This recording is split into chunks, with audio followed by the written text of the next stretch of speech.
Salutations, greetings, welcome to FAV Guitars, welcome to my drawing board, and welcome to the second episode of my Great Guitar Build-Off 2022.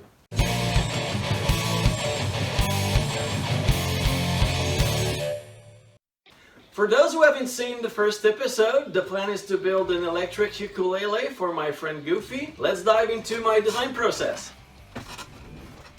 So I have all the parts for this project laying around my desk. So we have this little humbucker here, this bridge, and one volume knob, tone knob, some Grover tuners, some Les Paul knobs, few gold hardware and pieces, a bone nut. Okay, so let's start up the design. First of all, I found some detailed drawing of a ukulele, as well as a detailed drawing of a Les Paul guitar. Then it was a matter of scaling down the Les Paul to the ukulele. Then I made the carving as per the Les Paul drawing. As you may know, Les Paul necks are angled, which is not helpful in our case because I want this design to be neck true and be able to have the neck perpendicular to the CNC table. So I went ahead and used the ukulele drawing, which is a flat neck design. And I also used the same head angle, which is 10 degrees. I wanted Goofy to be comfortable in this instrument, so we measured his favorite ukulele. Then it was a matter of having fun and merging these three elements together. I went fancy on the neck heel. Very curvy, smooth. I also made a little volute. Even though the ukulele drawing was pretty accurate, I used the Stumac fret spacing calculator for positioning the fret slots and the bridge. Typically, a concerto scale length is around 15 inches, which is what I used. Using a CNC for my fret slots gives me the opportunity to have the fret tang not exposed by stopping the slots before the end. Now that the main design is done, I drew all the components. Next step was to place all these guys at the right position. I managed to have the bridge, fretboard, and nut at the right string height. And then I made a pocket for the bridge. Then the pickup mounting catch my attention. The Les Paul carving is scaled by 65%, so the slopes get steep faster.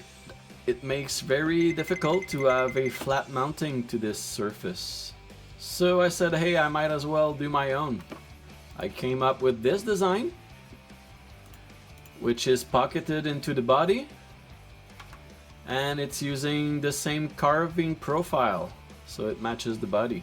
I will make this component out of maple leftovers. Last thing on the body top are the knobs.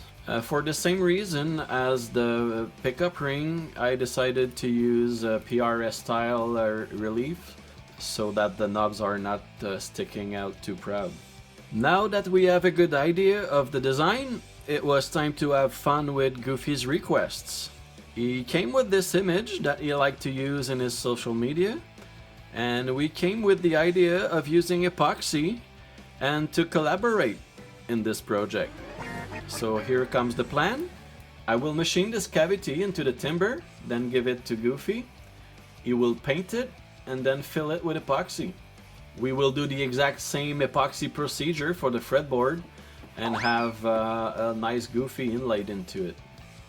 Speaking of fretboard, even though most ukuleles have no reinforcement or truss rod of any sort, I wanted to have something there. We live in a country where temperature goes from a dry minus 20 degrees Celsius in the winter to a humid 30 degree in the summer. So at first I wanted to incorporate a carbon or aluminum rod of any sort, but as my procrastination kept going, I decided to over-engineer this thing and to machine an aluminum plate so that this neck will never move in any direction.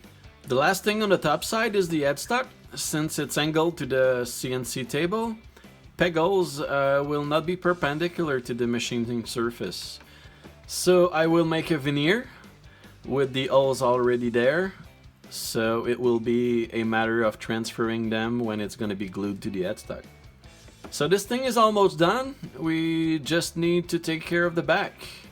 We will be using steel string on this instrument, so we decided to use some ferrules for a string through design. At first I drew a conventional cavity using these small 6mm magnets. And I was pretty happy with the design. It looks good. There's a little relief here to grab the plate. But my procrastination gained over me once again. So I said to myself, Goofy's first instrument is definitely the harmonica.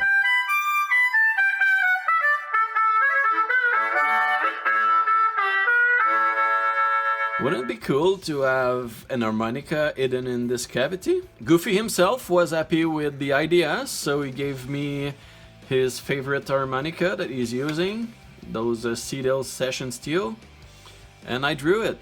Easier said than done. The first attempt was sketchy. The harmonica's cavity ended up too close to everything. Right in a bridge screw here, very close to the ferrules, and it left me with very thin and weak walls.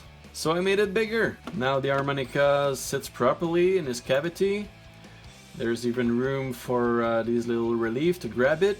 And the ferrules are now hidden under the plate, which is cool, I think.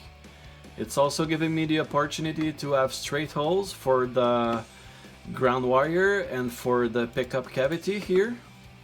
And it left me with all this empty space here, so I will engrave a little souvenir. And the final touch, my logo on the headstock. Please enjoy the explosion view of the entire design.